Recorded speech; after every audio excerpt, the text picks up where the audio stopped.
संगीतकार। पूज्य मुनिदेव के चरणों में हमारा बारंबार नमोस्तु नमोस्तु नमोस्तु। हे गुरुदेव, आज हमारा प्रश्न है कि सम्यक दर्शन के अंतर्गत वात्सल्य नाम का एक चाहिए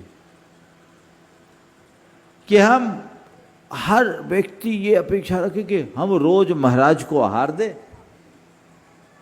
और हर रोज महाराज के पांव छुए और जब जाए तब हमें महाराज मिले।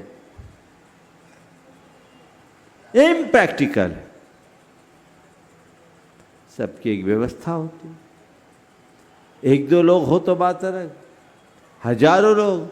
एक बार मुझसे किसी ने कहा, महाराज जी यही की बात है, 20 साल पहले आप बड़े सुलभ थे, अब बड़े दुर्लभ हो गए। तो बोले 20 साल पहले जो पेड़ छोटा होता है, पेड़ जब बड़ा हो जाता है तो उस पर चढ़ना कठिन होता है। छोटे पेड़ के तो डाली को हाथ पकड़ करके झुका सकते हैं, बड़े पेड़ के तो लिए चढ़ना पड़ता है ना। तो भैया 20 साल में पेड़ बड़ा हो गया, तुम अपना कद बड़ा करो। पर तुम ये क्यों नहीं सोच रहे हो कि 20 साल में पेड़ बड़ा हुआ है तो उसकी छाया भी बड़ी हुई है। पेड़ के नीचे आ जाओ, छाया मिलेगी। और सघन पेड़ की छाया तो दूर तक मिलती है। तो ये थोड़ा सा सोच बदलिए। किसी भी संत का अपना एक आभा मंडल होता है, उनकी एक अपनी प्रभावना होती है। आप दूर से प्रबोधित होइए। संत की कृपा, करुणा और वात्सल्य ही तो है कि अपना काम छोड़कर तुम्हें रोज संबोधते हैं। दूर से ऐसे हाथ उठा दिया तो भी तुम्हारे लिए उनकी वात्सल्य और आशीर्वाद की वर्षा हो रही है। इसमें संतोष करो ना भाई। फिर चाहते हो? मुझे तो लगता है ऐसे लोगों को वात्सल्य की भूख कम है, आगे आने की प्यास ज्यादा है। ये कहीं ना कहीं कोई ना कोई महत्वाकांक्षा है। तो भैया आगे आना है तो आगे आओ। अब आगे आने के लिए क्या करो? अपनी भागीदारी दो। और भागीदारी दो रूप में हो सकती है। हम लोगों के पास किसको आगे आने का अवसर मिलता है? जो या तो दान देता है या योगदान देता है। तुम ना दान दो ना योगदान दो तो कहां रहोगे? ताली बजाते रहो, दर्शक दीर्घामी। भैया जिसने दान दिया, जिसने योगदान दिया, उसको अगर प्रोत्साहन नहीं मिलेगा तो कैसे काम चलेगा?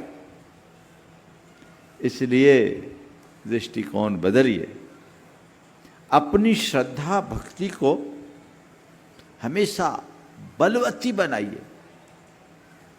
दूर से भी आप बहुत कुछ पा सकते हैं। और कृपा ही चाहिए तो अपनी भूमिका कुछ ऐसी ऊंची उठाइए कि तुम्हें गुरु नाम लेकर के पुकारे।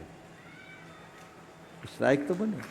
मेरे पास तो बहुत छोटे छोटे बच्चे होते हैं, वो इतना स्नेह पा जाते हैं कि अच्छे अच्छे करोड़पतियों को मौका नहीं मिलता। उस लायक तो बनो। केवल बोलोगे तो काम कैसे चलेगा? तो मैं एक बार पुनः बोल देता हूं कि मेरे पास बहुत कम समय रहता है। अभी तो छोड़, अभी मैं भोपाल था ना, भोपाल दिन भर में मैं 10 मिनट भी लोगों को नहीं दिया हूं मंच के अलावा।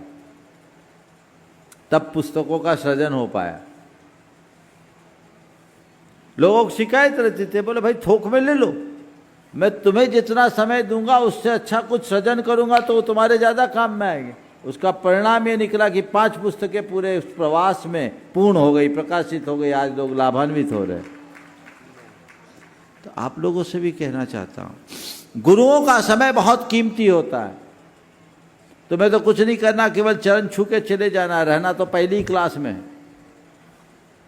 आगे बढ़ना नहीं। एक नियम नहीं लेना, एक संयम नहीं लेना, एक प्रेरणा नहीं लेना। हाँ, मुंह जरूर चलाना। क्या करोगे? रचनात्मक दिशा में बढ़ो, सकारात्मकता से आगे चलो। इसलिए इन बातों को ध्यान में रख के चले। मैं समझ रहा हूँ अरविंद भाई ने ये सवाल अपने लिए नहीं पूछा, क्योंकि उसके लिए तो पर्याप्त जगह है, लेकिन उसके काल में कहीं ना कहीं बात आई होगी, तो उस बात को स्पष्ट करने के लिए उन्होंने ये सवाल उठाया। बातों को समझिए, हर व्यक्ति की एक न एक सीमा होती है। अब आचार्य महाराज हैं, हर कोई उनके पास जाता था क्या? वो तो भगवान के स्वरूप थे। दूर से भी लोग कृतार्थ हो जाते थे जिनके अंदर श्रद्धा थी। एक झलक देख लिया, पर्याप्त हो गया, ये तुम्हारी श्रद्धा है। जब भगवान तीर्थंकर परमात्मा के चरणों में जाओगे ना, हम लोगों को तो फिर भी छू लेते, उनको तो छू भी नहीं सकते। उनकी तो व्यवस्था इतनी ऊपर है, तीसरी पीठ पे रहते हैं समोसरन में, श्रीमंडप भूमि में, गणधर भी नहीं छू पाते।